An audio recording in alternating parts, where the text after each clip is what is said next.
وأقيموا الصلاة وآتوا الزكاة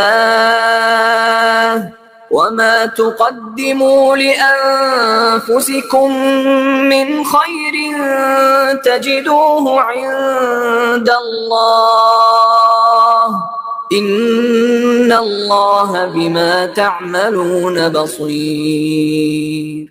وقالوا لن يدخل الجنة إلا من كان هودا أو نصارى تلك أمانيهم قل هاتوا برهانكم إن كنتم صادقين.